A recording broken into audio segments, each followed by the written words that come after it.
In this video, we are going to talk a bit more about just choking as a whole, and I want to try to clear up a couple of, I suppose, almost myths that are sort of, just floating around.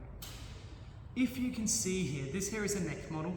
So this here is the back of your head on the sort of back here, and this is the front of your neck. And what you see here is that there are a bunch of muscles and there are a bunch of nerves, these orange things here, coming out on the side of the vertebrae in the neck.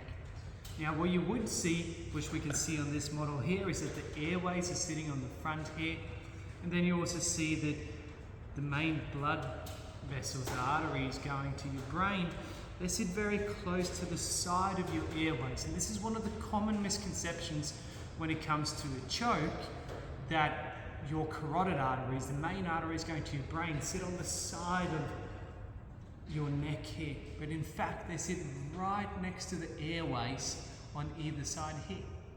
So when you're applying a choke to someone, and we're talking about a 360-degree kind of pressure, a lot of the pressure that comes to the front is both airway and the blood. So it's an air and a blood choke most of the time.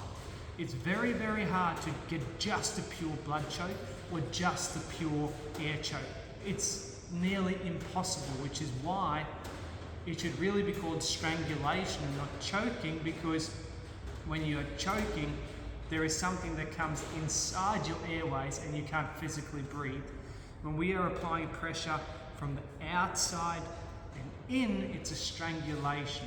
So this really encompasses the fact that we are strangulating, we're cutting off blood and airflow going to the brain, and therefore setting off all these alarms in the head going, hey, tap, tap, tap, tap, tap. So you're going to tap or nap, right?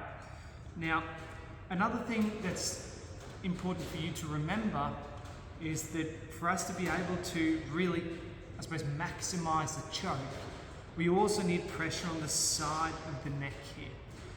Yes, there are some small blood vessels and those kinds of things that are on the side, but more importantly is something that we call baroreceptors. Really fancy term, but these are really receptors, kind of sensors. It's almost like a smoke alarm for your brain, just in terms of pressure. Cool. So this alarm, there are all these small receptors on the side of your neck. They set off the alarm when there is a lot of pressure on the side of your neck. And if you've ever just panicked when someone's choking you or strangulating you, that's what you're feeling, okay? That's what's going on, is that these baroreceptors here are firing like crazy, telling you to tap so that you don't nap. There are other things as well when it comes to a choke, which what you will find when we're looking at a model like this, and we'll cover this in individual details in other videos such as the rear naked choke video, where if I'm bending my neck backwards like this, I'm very, very weak.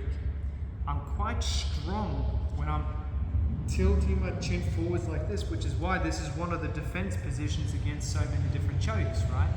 So what we need to do and really understand and remember when we're choking, regardless of the kind of choke, is that we need to free up the space in between your chin and your rib cage, which is your neck. We need to free that up, elevate that space, so that I can actually get access to all these alarm bells on the side of your neck, your carotid arteries, and also your airways. That is very, very important, guys. And if we don't do that, it becomes more of a crank of some kind. And that's when you're affecting these vertebrae here directly, and you're not really putting much pressure on the airways, the blood vessels, or these baroreceptors. It's just yank, yank, yank.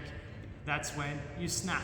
Cool? So that's not a good thing. We don't want to damage all these nerves and all those kinds of things. We want to make sure that when we're applying a choke, especially when we're learning the technique for strangulation, that we are looking at maximizing the pressure in this area here for the purposes of decreasing blood flow and airflow. And then, of course, we need pressure on the side of the neck in order to fire off these alarm bells, so people are starting to change their breathing rhythm and everything that happens with that. And then we use the back of the neck as a way of leveraging the neck.